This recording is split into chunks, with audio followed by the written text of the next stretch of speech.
Hello, everybody. I'm Caroline Dunlop, your Chief Recidivism Crusher at Recidivism Crushers Nonprofit. Today, I wanted to go over a couple things with you to help you get your mental clarity together, as well as your finances and your education and where you would like to see yourself in short-term goals versus your long-term ones. So I just wanted to throw a quick couple things at you today just to get your mind started, just to get your brain kind of going so you can think about what you want to plan to do. So the first thing I have for you today is, do you have a plan? Are you making a plan?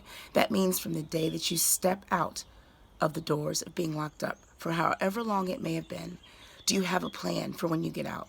My advice, make a plan. What type of plan do you mean that I'm supposed to make? So you ask. Good question. I'll answer that. Your plan should create goals. I suggest making short-term goals first. That can be between 6 months to a year. I say that because things are so on that shaky line when you get out, only because first thing you're worrying about is probation or parole or any type of violations or fees or fines that you may have when you get out. So those things play a big part in your short-term goals. So keep that as one of your focuses, but however, don't keep that as your main. Like I said, I don't want to drive you to always think about how long does it take before I mess up, before they send me back. Remember, we're not going to worry about going back to prison. I understand. I thought about that too when I first got out.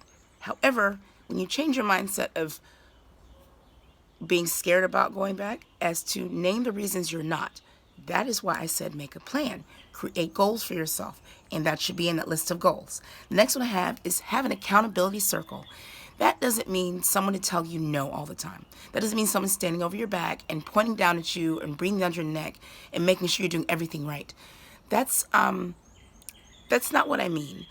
People that take on those authoritative figures in your life are very dangerous because you're giving them authority in your life and over your situations, and you're allowing what they may think or feel to highly influence your the way you want to point your direction for the day, your mindset, or the way that you're thinking about a certain situation. So you don't want to have people to tell you what to do. An accountability circle is just a group of people, not a very big one, but a group of people who are going to hold you accountable. Because what do we do? What do I do to myself? Oh, this is fine. This is okay. It doesn't matter. It's just this one time. See, I justify it. So if I talk about my problems with someone else other than myself, who maybe has been there, done that, bought the t-shirt, they're going to go over what I'm saying out loud, reaffirm what I'm thinking, and maybe I can think a different way. So the next one is finance options. Employment. Of course, you're going to want to have a job when you get out. Of course, it's the first thing you're thinking about. How are you going to eat, sleep, drink, and keep a roof over your head? Employment. Rather, it may be disability or SSI, or you get a job, whichever one, or create your business and become entrepreneur. Whichever one, but make sure that's listed on your list of have a plan. Remember, this is key ingredients to you having a sustainable lifestyle without returning to prison. Remember, it's about changing the mindset. Okay, how are you going to eat? Of course, because after you get a job, you're going to have to eat. Okay, I'm going to turn you on some options. Okay, so wherever you live, you can start a garden to cut down your cost of produce. So if you start a garden wherever that may be, you can do inside gardens. If not, you can always plant something outside near your local where you stay or an apartment. Just always be aware of certain guidelines and restrictions and rules they have about it.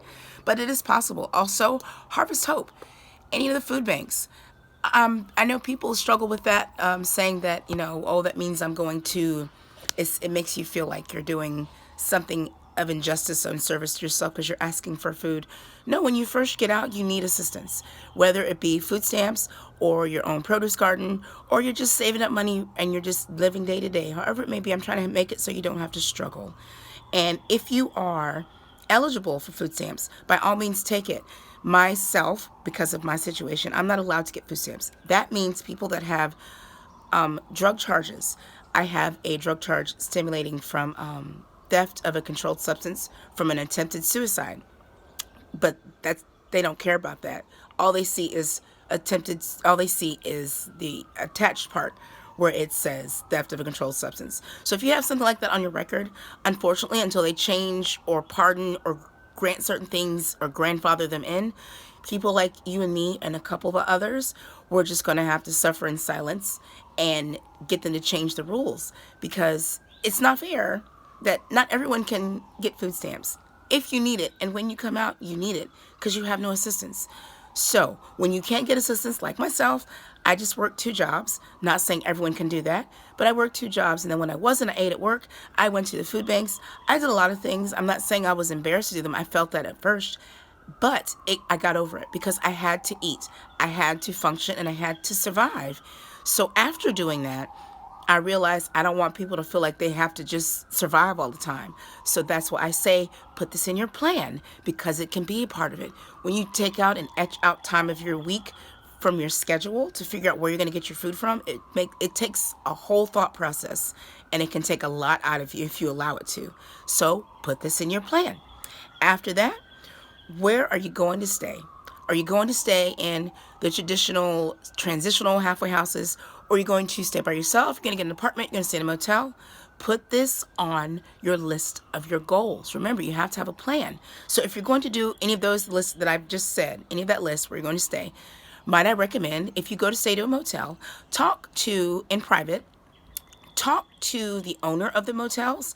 Let them, not always, but let them know your situation about maybe if you're working, and ask if they have any certain discounts or clearances, or just talk to them in private and pray that they will understand. My situation, I stayed in a motel for about 4 or 5 months after leaving a transitional home.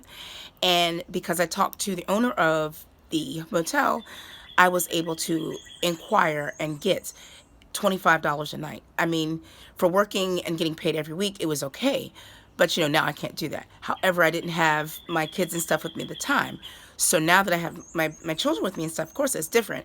But when it started, I didn't have anything. It was just me. So my advice to you is seek counsel and ask, because you never know if somebody's going to cut you a break. Not everybody is trying to get you back in prison, or they're trying to keep you in convict mindset. There are a lot of people out there who want to help. You just have to ask for it. Okay, and last but not least, is there anyone that's going to help you? Like that accountability circle I was talking about, or a church, or your family? Who is helping you? Am I helping you? Whoever it is, you need to stay in contact. Keep contact. That is the biggest thing. I call it fellowship, but people with likewise in constant flow with the certain type of energy that you give out, it makes a big difference. And if you could attract the same energy, which is positive and all good vibes, if you can attract the same that you're giving out and receive it, you will be inundated with so many things and opportunities, because you're staying open to the fact that you got this. You're crushing it, you're killing it, and you're leaving it all behind. And I believe in you. You're not going to struggle anymore with focusing on how in the world am I going to stay out of prison. Remember, it's a mindset. You're not going back to prison. You're not going back to jail. You're not going anywhere unless you put yourself in those situations. What am I doing? What is Recidivism Crushers doing? We are continuing to help you stay mindset alert and aware that you are in control of your situations and your mind. Only you can do it. Only I, Caroline, am in control of what I'm doing. So, from one ex-offender to another, you are in control of your day. Today, you are making a plan with your life. Okay? Make a plan. Write it down, just as I have done. Write your plan down. Write your plan down. Look at it. Go over it. Add to it. Take away. Scratch it out. But make a plan. And continue to believe that there are people out here wanting and needing to believe in you, so you can believe in yourself. You've got this. I'm still doing it. It's a daily struggle. It's a daily everything. It doesn't stop just because I got out of prison. It continues. So if I can make your journey less of a bumpier one, take my advice. And like I said, subscribe. Stay focused. Continue to believe in yourself. Put up affirmations of the day. Whatever it is, stay focused. And remember, I believe in you. You've got this. You can do this.